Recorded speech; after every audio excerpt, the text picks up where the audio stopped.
መልበስ ከዛ ሱሪ መልበስ ከዛ ደግሞ እንደዚህ እንደገና መልሶ ደግሞ በቃ እግዚአብሔር መለመን አግኝቶ ማጣት ትርምስምስ ያለ ህይወት ምን ኖሮ በማን እንደሆነ በደንብ እናጣራ።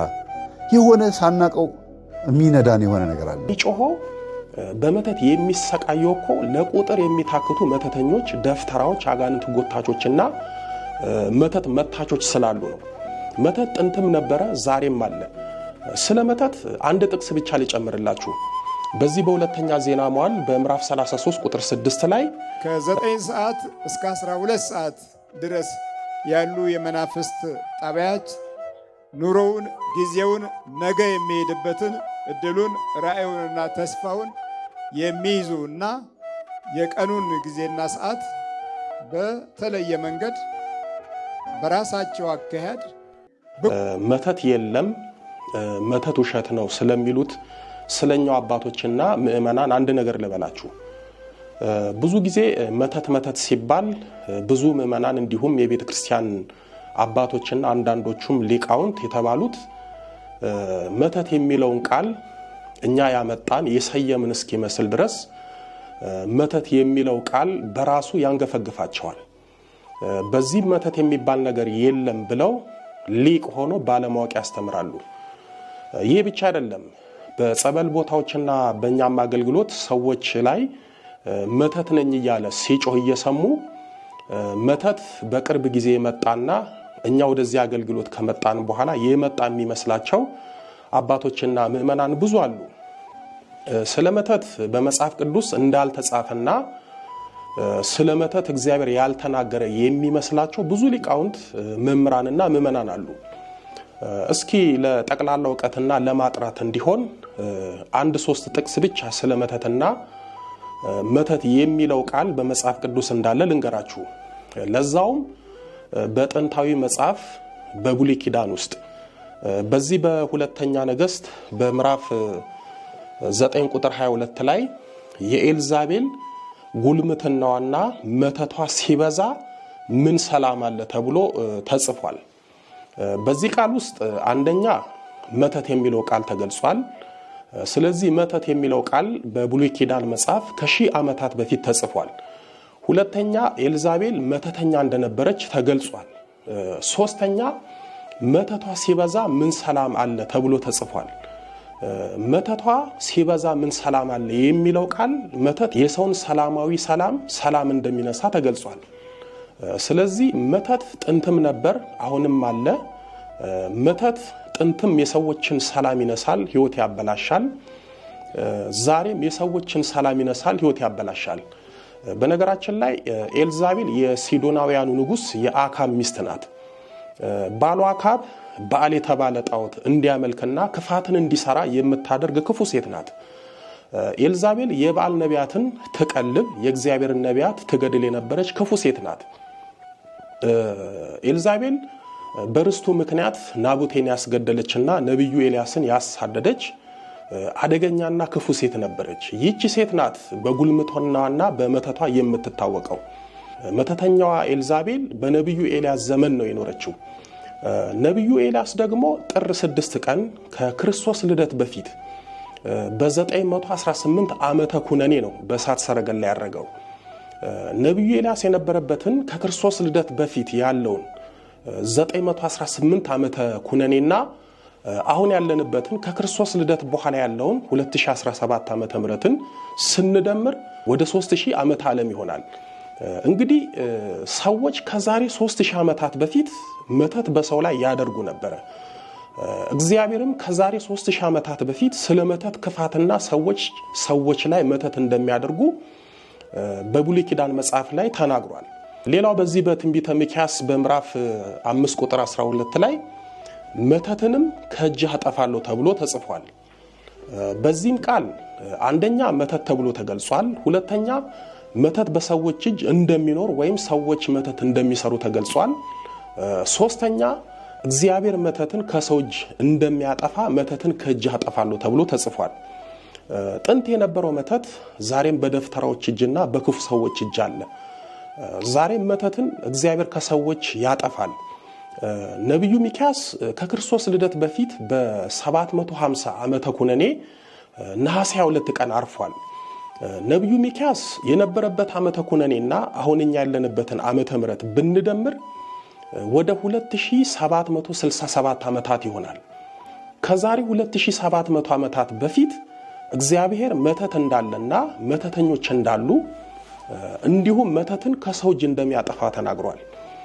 እንዲሁም በዚህ በትንቢተ ናሆም በምዕራፍ 3 ቁጥር 4 ላይ እርሷም በመተቷ እጅግ በለጠች፣ ወገኖችንም በመተት ሸጠች ተብሎ ተጽፏል። ይሄ ደግሞ እጅግ በጣም ይገርማል። አንደኛ በመተቷ እጅግ በለጠች እንደተባለው ጥንትም ሰዎች ላይ መተት አድርገው ይበልጧቸዋል።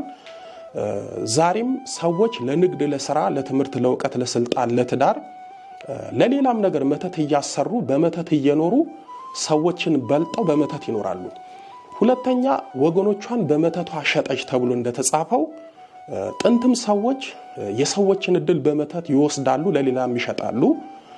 ዛሬም ሰዎች ገንዘብ ከፍለው መተት አስመትተው የሰውን እድል ይወስዳሉ፣ ይሸጣሉ። ይሄ ቃል ደግሞ የሰውን እድል እንደሚወስዱና እንደሚሸጡ አንዱ ማሳያ ነው። ነቢዩ ናሆምም ከክርስቶስ ልደት በፊት በ650 ዓመተ ኩነኔ ታኅሳስ 5 ቀን ያረፈው።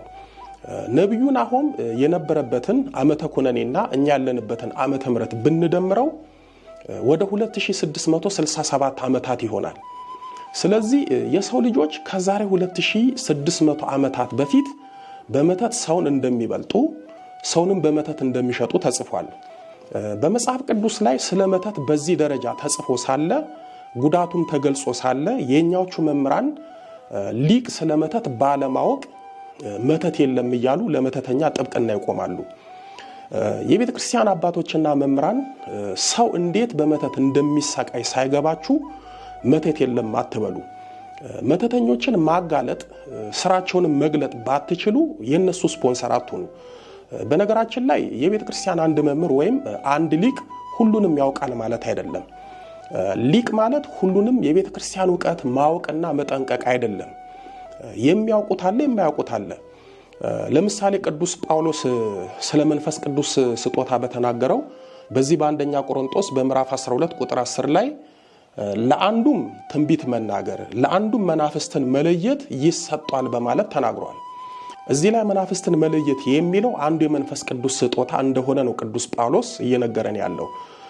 ስለዚህ ይሄ ስጦታ ወይም መናፍስትን የመለየት ጸጋው ካልተሰጠን እንኳን መናፍስትን መለየት ስለ መናፍስትም ላናውቅ እንችላለን። አሁን እኛ ምዕመናኑም የተቸገርነው ስለ መናፍስትና መናፍስትን መለየት ባልቻሉት አባቶች ነው። መናፍስትን የመለየት ስጦታ ካልተሰጣችሁ አይነ ጥላ፣ ዛር፣ ቡዳ፣ መተት፣ ሌላውም ክፉ መንፈስ በሰዎች ላይ የሚያደርሱትን ጥፋትና ጉዳት አታውቁም። የመናፍስቱንም ጠባይ አታውቁም። እንደውም የፈጠራ ተረት ይመስላችኋል። ስለዚህ የምታውቁትን ብቻ ብትናገሩና ብታስተምሩ መልካም ነው። እናንተ በቤተ ክርስቲያን መተት የለም ትላላችሁ። በቤተ ክርስቲያን የሚያገለግሉ መተተኞች ደግሞ በደንብ አሉ። ለቁጥር የሚታክተው ኦርቶዶክሳዊ በጸበል ቦታ በቤተ ክርስቲያን መተት እያለ የሚጮህ ምናሴ አስማትም አደረገ መተተኛም ነበረ ተብሎ ተገልጿል። የሕዝቅያስ ልጅ ምናሴ እልም ያለ መተተኛና አስማተኛ ነበረ።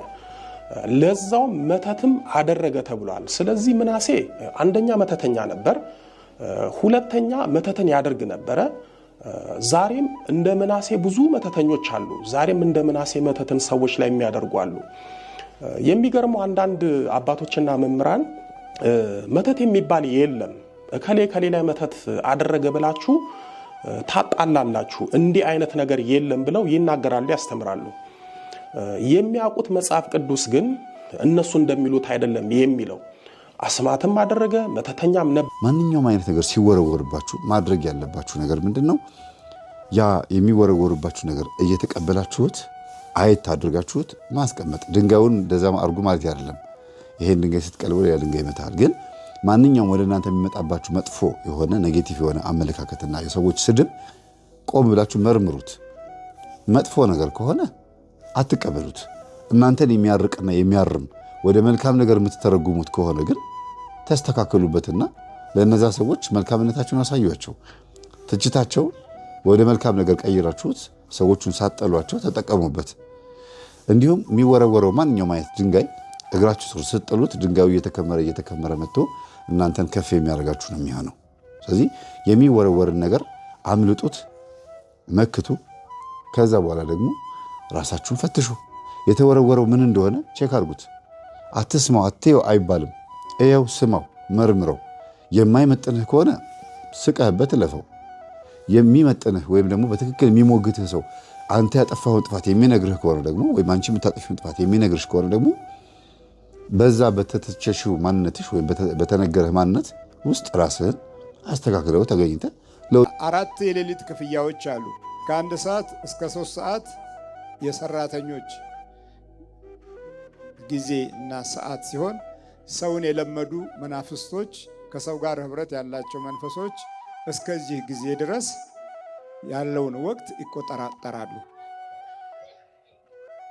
ከ3 ሰዓት እስከ 6 ሰዓት ያሉ ኃይላት ደግሞ ህሊናን፣ ልቦናን የሚመረምሩ ሲሆን ከ6 ሰዓት እስከ 9 ሰዓት ያሉ ኃይላት ደግሞ ጠንክረው የሰው ልጅን ህይወት የሚቆጣጠሩ ማንነቱን እስኪረሳ ድረስ የሚፈትኑ አይነት ናቸው። ከ9 ሰዓት እስከ 12 ሰዓት ድረስ ያሉ የመናፍስት ጣቢያች ኑሮውን፣ ጊዜውን፣ ነገ የሚሄድበትን እድሉን፣ ራእዩንና ተስፋውን የሚይዙ እና የቀኑን ጊዜና ሰዓት በተለየ መንገድ በራሳቸው አካሄድ ብኩን ሆኖ እንዲኖር ተለካክፎ እና ሐሳቡ እና መሻቱ ከቅዱ ጋር እንዳይገናኝ አድርገው የሚቆጣጠሩ የመናፍስት ጠባያት ያላቸው ናቸው። ከ9 እስከ 12 ሰዓት ድረስ ማለት ነው። እንግዲህ ማታ ጸሎት አድርሰን ጸልየን ሰግደን እግዚአብሔር አምላክ ሆይ ብለን መማፀን ባቃተን ደካማ ባህሪና ጉልበት ውስጥ የምንኖር ከሆነ እነዚህ አይነት መናፍስቶች በከፍተኛ ሁኔታ የሚያጠቁን ሲሆን እቺ አሁን ጂን ያላት ሊሊት የተባለችው በዕብራይስጡ ጂን የተባለችው በኢሳይያስ መጽሐፍ ላይ በዕብራይስጡ ሊሊት የተባለችው አጋንንት ከ6 ሰዓት እስከ 9 ሰዓት ባለው ጊዜ ላይ በከፍተኛ ሁኔታ ሰብአዊ ልክፍትን በተሻለ መንገድ የምታደራጅ አይነት ናት። ስለዚህ ነጮቹ እችን መንፈስ ለጥፋት ለመዋል ብዙ መንገድ ሄደው ላፍዝ አደንግዝነት ይጠቀሙባታል።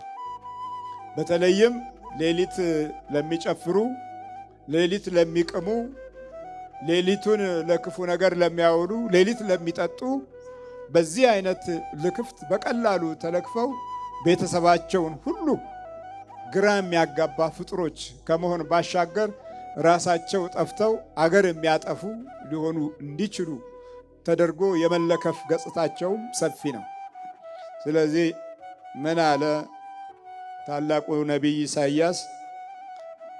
ጅንም በዚያ ትኖራለች፣ ለእርሷም ማረፊያ ታገኛለች። እድልን መያዝ እድልን መያዝ ስንማር ስናጠና አለ ጸሎትና አለ ምስጋና በሚሆንበት ጊዜ እቺ መንፈስ በውጭው ዓለም በአሁኑ ጊዜ በቀጥታ አካላዊ የሆነ ግንኙነት የምታደርግ ናት። እነዚህን ሰዓቶች ተጠቅማ ውልብታ፣ ብዥታ እና የመንፈስ የጨለማ ድባብ በሰዎች ላይ ሲያንዣብብ በአሁኑ ዘመን ብዙዎቹ ይመለከቷታል። ጅንን ማለት ነው። በአረበኛው ጅኒ ትባላለች። በዚህ በኢሳይያስ ጅን ነው ያላት እና ጅን የተባለች ክፉ መናፍስት የልክፍት ገጽታን አሻሽላ የምትይዝ የዳፍንት መንፈስ። አበሾች፣ ኢትዮጵያውያን፣ ኤርትራውያን እውነት ህይወታችን መፈተሽ አለብን። ለዛሬ ምስቅልቅል ህይወታችን እናትና አባቶቻችን ተጠያቂ ሊሆኑ ይችላሉ። እኛም ኃጢአት ውስጥ ለመግባታችን ስንጸልይ፣ ስንጾም፣ ስንሰግድ ወረተኛ ያደርገናል። ግብት ውጥት ሰንበት ተማሪ ሆኖ ግብት ውጥት፣ ከዛም ደግሞ መንፈሳዊ ጽዋ ማህበር ብትን የሆነ ነጠላ መልበስ፣ ከዛ ሱሪ መልበስ፣ ከዛ ደግሞ እንደዚህ እንደገና መልሶ ደግሞ በቃ እግዚአብሔር መለመን፣ አግኝቶ ማጣት፣ ትርምስምስ ያለ ህይወት የምንኖረው በማን እንደሆነ በደንብ እናጣራ። የሆነ ሳናቀው የሚነዳን የሆነ ነገር አለ። ቡዳ ሊሆን ይችላል፣ በልጅነታችን መተት ሊሆን ይችላል፣ ለገሌ ተወረወረ፣ ለእኛ አግኝቶን ይሆናል። የሆነ ሳናቀው ያፈስነው ነገር አለና መጠንቀቅ አለብን። ራሳችን መፈተሽ አለብን። ትምህርታችን ይሄ ነው። ህይወታችሁን ፈትሹ ነው የምንለው። ማር ይስሐቅ አረጋዊ መንፈሳዊ እና ፊልክስዩስ የሚባል የመጽሐፈ መነኮሳት መጽሐፍ የሚያነብሰው ሰይጣን እንዴት ተንኮለኛ እንደሆነ ያውቃል። እንዴት ብሎ ማሸነፍ እንዳለበት ያውቃል። ስንክሳር የሚያነብ ገድላት የሚያነብ ድርሳን የሚያነብ ሰው የጠላትን ሴራ በደንብ ነው የሚያውቀው። እያንዳንዱ የቤተክርስቲያኖች መጽሐፍቶች በራሳቸው የራሳቸው የሆነ ኃይል አላቸው። ግን የበለጠ ደግሞ ጠላታችሁን ማወቅ አለባችሁ። እንዴ ሰው ከአእምሮ ንጹህ ሆኖ ንቁ ሆኖ በጣም ብሩህ ሆኖ እግዚአብሔርን እኮ የሚያመልከው ጤነኛ ሲሆን ነው፣ መንፈሳዊ ሲሆን ነው፣ ወይም ደግሞ የመናፍስትን ሴራ ሲያውቅ ነው። መጽሐፍም ስናነብ እኮ የሚገባን እኮ ጠላታችን ስናውቀው ነው። ለምን እንዳናነብ የሚያደርግ መንፈስ እንዳለ መጽሐፍ ቅዱስ ላይ ስለተጻፈ። ክርስቶስ ምን አለ? ገበሬው ዘርን ዘራ፣ አንዱ በጭንጫ ላይ፣ አንዱ በሾክ መካከል፣ አንዱ በመንገድ ዳር ወደቀ። በጭንጫ ላይ የወደቀው ስር አልሰደደም። በሾክ መካከል የወደቀው ስር ሰዶ በቀለና ሾክ ያዘው። ሾክ ማን ነው? ከተወለድን በኋላ የሚይዘን የቡዳ መንፈስ አይደለም። እንደገና በመንገድ ዳር የወደቀው ደግሞ ወፎች መጥተው ለቀሙት ይላል። አያችሁ፣ የተማርነውን ትምህርት በአእምሯችን ውስጥ ያለውን የሚለቅም አለ። ክርስቶስ ወፎች ያለው አጋንንት ብሎ ነው የተረጎመው። ወፎች ያልኳቸው አጋንንት ናቸው፣ የሰማችሁትን ትምህርት ከአእምሯችሁ ይወስዳሉ ብሎ ተናገረ። ከዚህ በላይ መጽሐፍ ቅዱሳዊ የሆነ ትምህርት አለ? ወንጌል ተምረን መተን በተግባር መፈጸም አንችልም። ታይት ለብሳ ቤተክርስቲያን ተምራ ሄዳ ከዚህ በኋላ ታይት መልበስ ማቆም አለብኝ፣ ከዚህ በኋላ ይሄ ነገር ማቆም አለብኝ፣ ቤት ውስጥ የሚካደም ነበር ቡና ማፍላት ማቆም አለብኝ፣ ይሄ ሊፕስቲኩን፣ ኮስሞቲክሱን፣ ቀለሙን ማቆም አለብኝ ምትል ሴት እድለኛ ናት። እቤት መታ ግን ትረሳዋለች። በቃ እንደገና አሁንም አርጊው ነው የሚላት። ሁሉ ነገር ኃጢአቱን ድገሚበት ይጣፍጣል ነው የሚላት። ለምን? ወፉ መጥቶ ይለቅመዋል፣ ይወስደዋል።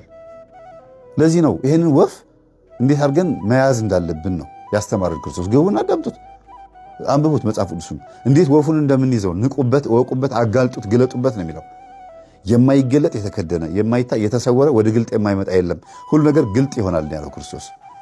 ይኸው ለዘመናት ታቅፈነው የነበረውን አቴተ ጨሌ ቡና ሲካደም የሚለፈለፈው፣ ቤተክርስቲያን ስትመጡ ደብተራው በዳፍ የሚያነበው እድል የሚቆጥረው ዞዲያኩ፣ ይሄ ሁሉ ነገር ተጋለጠ። የደብተራ ስራው ስልማሽ ቅጠል በጣሹ እንደ ጥበብ ይታይ የነበረው ሁሉ ነገር ሲጋለጥ፣ ከዛ በኋላ እኛ እንደ ጥፋተኛ እንደ ወንጀለኛ፣ እዛ ውስጥ ያሉት ማይክሮፎን የጨበጡት አብነት ትምህርት ቤት ያሉት እኛን የሚሳደቡት ደግሞ እንደ ጤነኛ ተቆጠሩ አይደለ? ሁሉ ነገር ጊዜ አለው፣ በጊዜው ይፈታል። ይሄን የሚቃወምልን ጳጳስ ፓትርያርክ ይመጣል። እኛን የሚያግዘን አባቶች ይመጣሉ። በህይወት እስካል ቢያሳየን ደስ ይለኛል። ከሌለስ በዘመናት ሂደት ደግሞ ህዝቡ ነቅቶ ከነዚህ አባቶች የሚጠበቅበት ጊዜ ደግሞ ይቀጥላል ማለት ነው። እና የምናስተምረው ትምህርት እንዲህ ያለውን ቤተሰብ ወደ መንፈሳዊ ህይወት ለማምጣት እስከሆነ ድረስ ይሄ ትምህርት አሁን ቆራቢን ያደረጋቸው ይህን ቤተሰብ የዘመናት ጠላታቸውን ያሳወቃቸውና እኔ እንጃ አንዳንድ ጊዜ እኔ አሁን ይህ ድል አድርጌ ወደ ቤቴ ስገባ ምን አለበት ባይቃወሙን፣ ግን ይህን የመሰለ ነገር እንደምናገለግል መጥተው ባዩልን እላለሁ። ሁሉንም የሚቃወሙትን አባቶችና ምዕመናን በአጠቃላይ መዘምራን አገልጋዮችን በሙሉ ለምንድን የሚቃወሙን እንዴ? ተይዘው ነው። በእርግጥ ግን ሰው እኮ እየበላ እየጠጣ እየለበሰ ስራ እየሰራ ደሞዝ እየተቀበለ ነው። ማስተዋል እኮ ይችላሉ።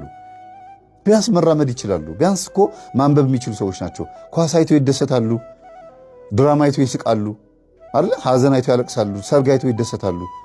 ይሄንን ፊልም የሚያደርግ እኮ ሰው ጤነኛ ሰው ነው ብዬ አስባለሁ። ታዲያ ይሄን ትምህርት መረዳት እንዴት አቃታቸው ሲባል በማለዳ መያዝ፣ ዛር ከልጅነት ጀምሮ በዚህ ነገር ፕሮሰስድ መሆን። እግዚአብሔር ለሁላችንም ልቦና ይስጠን። ሰላም ነው።